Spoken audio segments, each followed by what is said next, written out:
그는 의식이 분명치 않았다. 앞으로 가면 갈수록 그 상태는 더욱 심해졌다. 그러나 시궁창 위에 둑으로 나왔을 때 그는 갑자기 사람들이 적어진 데 놀라 이런 곳에 있으면 눈에 띄기 쉬우니 다른 골목으로 돌아가야겠다고 생각했던 것을 기억했다. 거의 쓰러질 것 같았지만 그는 길을 돌아서 전혀 다른 방향으로 해서 집으로 돌아왔다. 자기 집으로 들어섰을 때에도 그의 의식은 온전치 않았다. 계단을 한참 오른 후에야 비로소 그는 도끼 생각이 났다. 아직 중요한 과제가 남아 있었던 것이다. 도끼를 가능하면 눈에 띄지 않게 되돌려 놓아야만 했다.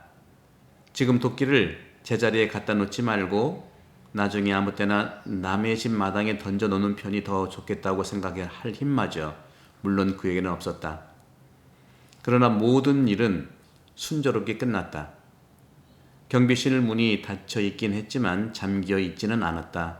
이것으로 미루어보아 경비원이 집에 있음에 틀림없었지만 이미 그는 판단 능력을 상실했기 때문에 곧장 경비실로 다가가 문을 열었다. 만일 그때 경비원이 그에게 뭐요? 하고 물었다면 그는 곧장 그에게 도끼를 건네주었을지도 모른다. 그러나 경비원은 때마침 그곳에 없었다. 그래서 그는 의자 밑 제자리에 도끼를 내려놓을 수 있었다. 그는 원래대로 도끼를 장작개비로 덮어놓기까지 했다. 자기 방으로 들어갈 때까지 그는 아무와도 마주치지 않았다. 여주인 집의 문은 굳게 닫혀 있었다. 방으로 들어서자 그는 옷을 입은 채로 소파에 몸을 던졌다. 잠든 것은 아니었지만 그는 망각 상태에 빠져버렸다. 만약 그때 누가 그의 방에 들어왔다면 그는 벌떡 일어나 비명을 질렀을 것이다. 그의 머릿속에는 온갖 상념들이 파편처럼 들끓었지만 아무리 노력해도 그는 그것들 중 어느 하나도 붙잡을 수 없었고 어느 곳에도 주의를 집중시킬 수 없었다. 이렇게 해서 총 1부가 마감이 됐고 죄와벌 이 책의 2부가 시작되겠습니다.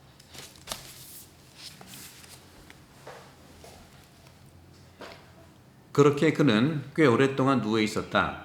언뜻 잠에서 깨어날 때마다 그는 벌써 밤이 깊었다는 사실을 깨닫기도 했지만 그렇다고 자리에서 일어나려는 생각은 하지 않았다. 마침내 그는 벌써 바깥이 대낮처럼 환하다는 사실을 알아챘다. 보통 러시아는 한여름에는 백야고요. 한겨울은 흑야입니다. 보통 한겨울에는 아침 11시 정도 살짝 해가 떴다가 한두 시에 지거든요. 다만 여름에는 밤에도 환하게 원전 폭탄 맞은 것처럼 그런 느낌을 저도 겨울 러시아와 여름 러시아에서 한 달 이상씩을 지내봤는데 그런 걸 알 수 있겠군요. 백야 현상으로 인해 밤에도 낮처럼 환한 것을 말하는 것입니다. 조금 전에 멍한 상태로 인해 온몸이 아직 굳어있던 그는 소파에 반듯하게 누워 있었다.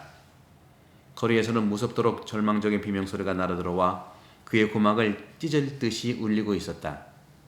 그러나 이것은 매일 밤 2시가 지나면 어김없이 그의 창 밑에서 들려오는 소리였다. 바로 그 소리가 지금도 그를 잠에서 깨웠던 것이다. 어느새 주정꾼들이 술집에서 나올 시간이로군. 그는 생각했다. 2시가 지났어.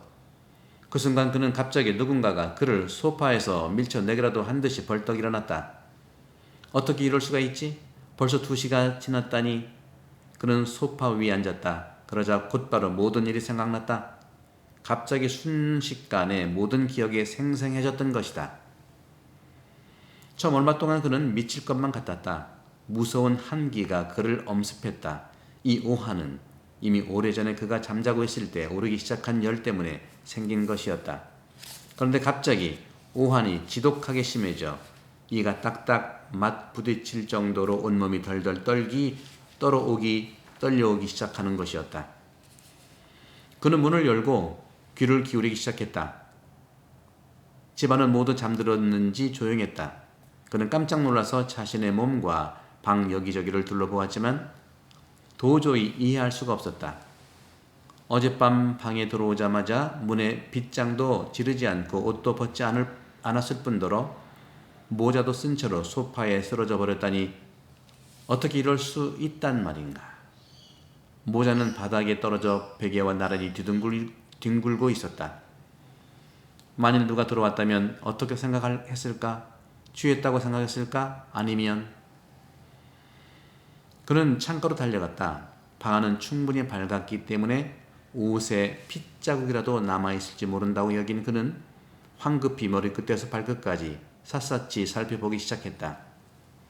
그러나 옷을 입은 채로는 잘 알 수 없었기 때문에 그는 열로 인해 온몸을 덜덜 떨면서도 옷을 죄다 벗고 다시 한번 찬찬히 들여다보기 시작했다.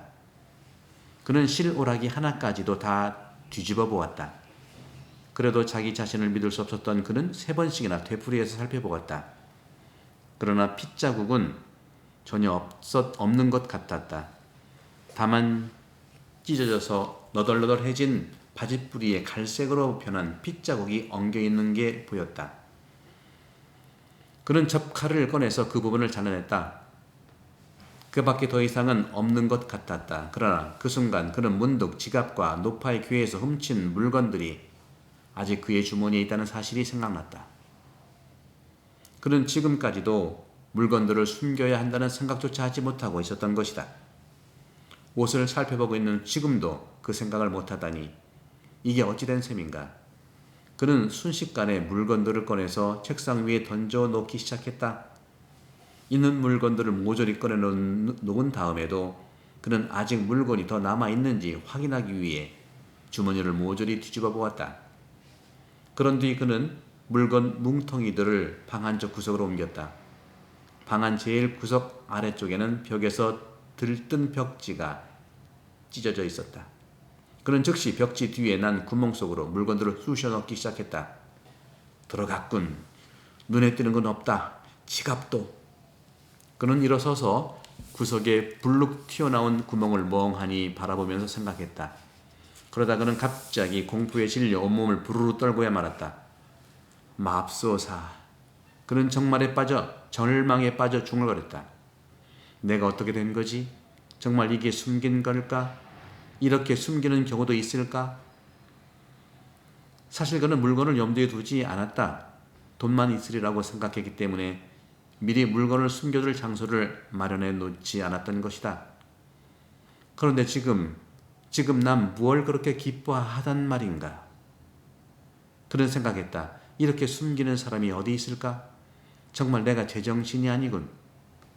그는 기운이 쑥 빠져서 소파에 주저앉았다. 그리고 또다시 참을 수 없는 오한이 엄습해오자 그는 학창시절에 입었던 따뜻하지만 이미 누더기가 되어버린 오래된 겨울용 외투를 옆에 의자에서 기계적으로 끌어당겨 덮었다.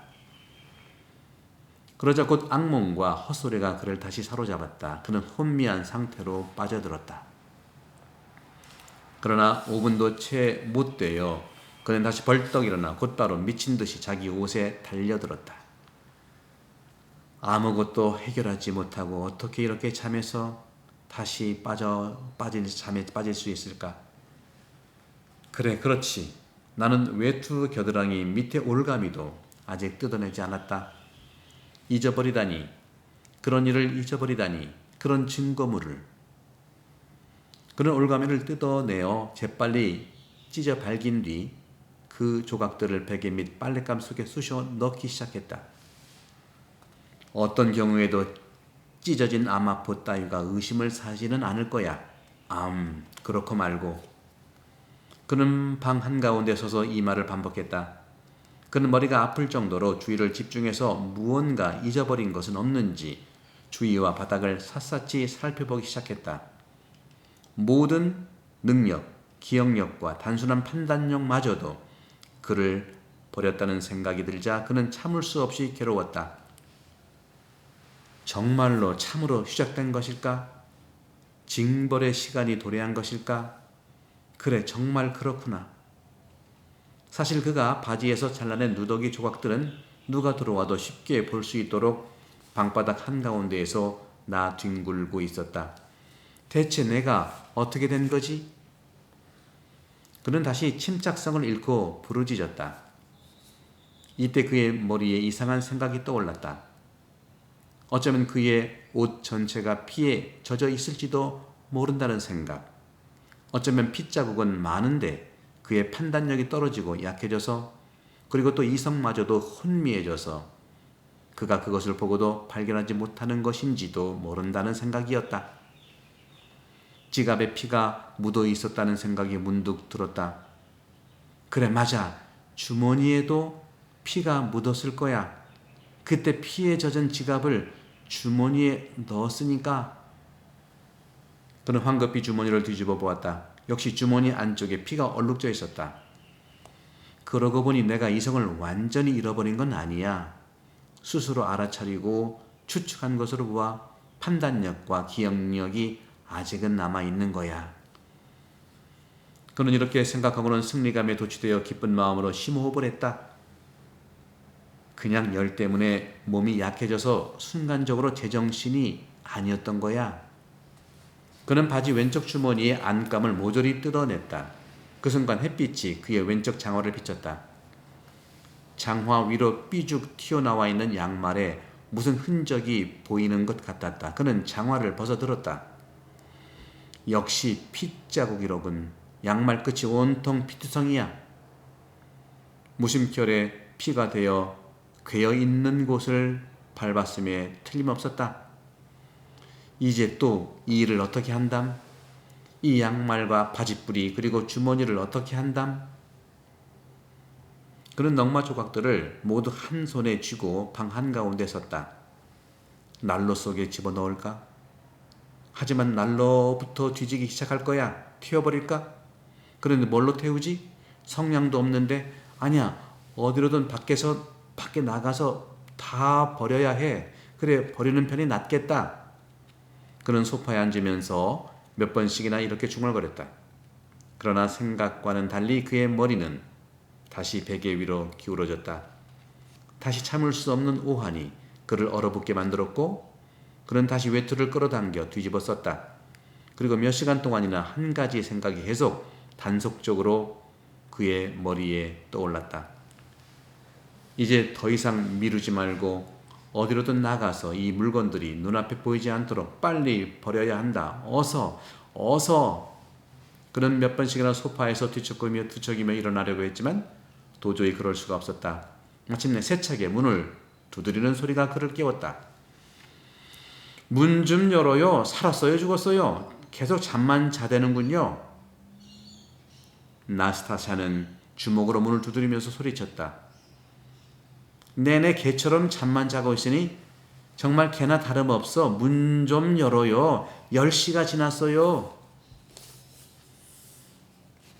집에 없을 수도 있잖아. 남자가 중얼거렸다. 저건 경비원의 목소리인데 여기는 왜 왔지? 그는 벌떡 일어나 소파에 앉았다. 심장은 두근거리다 못해 조여오기 시작했다. 없으면 문고리가 어떻게 질려져 있겠어요? 나타샤는 반박했다. 뭐야? 문고리까지 잠그고? 몸뚱이라도 훔쳐갈까봐 저러나? 문 좀 열어요. 일어나요. 저 사람들이 왜 저럴까? 경비원이 왜 온 거지? 모든 게 밝혀졌나 보군. 버텨볼까? 아니면 열어줄까? 모르겠다. 그는 엉거주춤 몸을 앞으로 굽혀 문고리를 풀었다. 그의 방은 아주 작았기 때문에 침대에서 일어나지 않고서도 문고리를 풀 수 있었던 것이다. 경비원과 나타샤였다. 나타샤는 의아스럽다는 듯이 그를 바라보았다.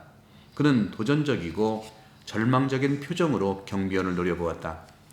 경비원은 싸구려 나무로 봉인되어 두 겹으로 접힌 회색 종이를 묵묵히 그에게 내밀었다. 관청에서 온 소환장입니다. 그가 종이를 내밀면서 말했다. 어떤 관청인데요? 경찰에서 오라는구려. 관청으로. 물론 어떤 관청인지 알겠지요? 경찰서요. 경찰이? 왜요? 내가 알 리 없죠. 오라니까 가보슈. 경비원은 그를 유심히 바라보고 주위를 둘러보고 난 다음 떠나려고 몸을 돌렸다. 정말 병이 난 거 아니에요? 나타샤가 그에게서 눈을 떼지 않고 물었다. 경비원도 그 말에 고개를 돌렸다. 어제부터 열이 난다더니 나타샤는 덧붙여 말했다. 그는 종이를 펴지도 않은 채 손에 들고 아무 대답도 하지 않았다. 일어나지 않는 게 좋겠어요. 나타샤는 그가 소파에서 다리를 내리는 것을 보고 가엾다는 듯이 말했다. 아프면 가지 말아요. 급한 일도 아닌데. 그런데 손에 들고 있는 건 뭐예요? 그는 바지뿌리에서 찢은 조각들, 양말, 뜯어낸 조각 주머니들을 오른손에 꼭 쥐고 있었다. 그것들을 쥐고 잠들었던 것이다. 나중에 이때 일을 상기할 때 그는 자기가 열에 들뜬 가운데 반쯤 정신이 들 때마다 그 조각들을 확인이라도 하듯이 손에 다시 꽉 움켜쥐고 잠들었던 것이 생각났다. 그런 넉머 쪼가리들을 마치 보물단지라도 되듯이 꼭 품고 자다니 나타샤는 발작적으로 웃어댔다. 그는 황급히 넉마들을 외투 속에 쑤셔넣고 뚫어지게 그녀를 쳐다보았다. 그는 그 순간 제대로 판단할 능력이 없는 상태이긴 했으나 그를 체포하러 왔다면 사람을 이런 식으로 대하지는 않을 거라는 생각이 들었다. 그런데 경찰이라고? 차 마시겠어요? 네? 가져올게요. 남은 게 있으니까. 아니야, 나갈 거야. 지금 나가봐야겠어. 그는 일어나면서 중얼거렸다. 기다려요. 계단이나 내려갈 수 있겠어요? 갈 수 있어. 그럼 마음대로 해요. 그녀는 경비원을 따라 밖으로 나갔다. 그러자마자 그는 햇빛에 양말과 조각들을 비춰보기 시작했다. 피 얼룩은 있지만 잘 보이지 않아 다 더럽혀지고 지워져서 색깔이 바래버렸어. 의심하고 보는 게 아니라면 아무도 피라고 생각하지는 못할 거야. 나스타시아는 멀리서 봤으니까 아무것도 알아채지 못했어. 다행이야. 그리고 그는 떨리는 손으로 소환장을 뜯어서 읽어보았다. 한참 만에야 그는 무슨 소리인지를 겨우 이해할 수 있었다. 그것은 오늘 8시 반에 서장실로 출두하라는 경찰서의 평범한 소환장이었다. 어쩌다 이런 일이 생겼지? 나 이제까지 경찰서에서 보자고 한 만한 일을 한 적이 없는데 그런데 하필이면 왜 오늘일까? 그는 의구심 때문에 괴로워하면서 생각했다. 주여, 일이 빨리 끝날 수 있도록 해주소서. 그는 무릎을 꿇고 기도하려다가 스스로도 웃고 말았다. 그러나 그것은 기도 때문이 아니라 자기 자신에 대한 비웃음이었다. 그는 서둘러 옷을 입기 시작했다. 망할 테면 망해라고 해. 어차피 마찬가지니까. 갑자기 이런 생각이 들었다. 이 양말을 신을까? 먼지에 더럽혀지면 핏자국도 없어질 거야. 그러나 양말을 신자마자 그는 곧 혐오감과 공포감에 휩싸여 양말을 벗어 내팽개쳐버렸다. 하지만 곧 그것 대신 신을 다른 양말이 없다는 것을 깨닫고는 그것을 다시 주워들어 신기 시작했다. 그리고 그는 다시 자기 자신을 비웃었다. 모든 일은 허구이고 상대적이며 하나같이 모두 형식일 뿐이야. 그는 문득 이렇게 생각했지만 온몸을 떨고 있었다. 자, 이제 신었다. 결국은 신고야 말았다. 그러나 웃음은 절망으로 변했다. 아니야, 난 감당할 수 없어. 그는 생각했다. 두 다리가 후들후들 떨려왔다. 두려워서 이러는 거다. 그는 혼잣말로 중얼거렸다. 열 때문에 머리가 핑핑 돌면서 아파왔다. 이건 술책이다. 이건 그들이 나를 교활하게 속여서 갑자기 체포하려는 술책이다. 그는 계단 쪽으로 나가면서 계속해서 생각했다. 더 나쁜 건 내가 거의 제정신이 아니라는 거야. 나는 무슨 말이든 어리석은 말을 짓거릴지도 몰라. 오늘 여기까지 하겠습니다. 살인하고 집에 돌아와서 온갖 정말 미친 듯한 모습들, 또 이성적인 것들, 정신이 몽롱하지만 또 판단하는 것들, 혼재한 그런 모습들을 볼 수 있죠. 이것이 범죄 이후의 인간의 본래의 모습입니다. 죄와 벌을 통해서 우리도 이 시기에 도스토옙스키를 통해서 주고자 하는 하느님의 이 용서와 자비의 연민, 우리 마음 안에서는 늘 하느님과 악이 싸운다고 하는 도스토옙스키의 말이 떠오르네요. 우리 마음은 윤리적인 것은 없어요. 다만 하느님과 악이 싸우기 때문에 내가 악을 선택하느냐 선을 선택하느냐 달려있는 것이 우리 마음입니다. 성부와 성령께 여러분 반복합니다. 감사합니다.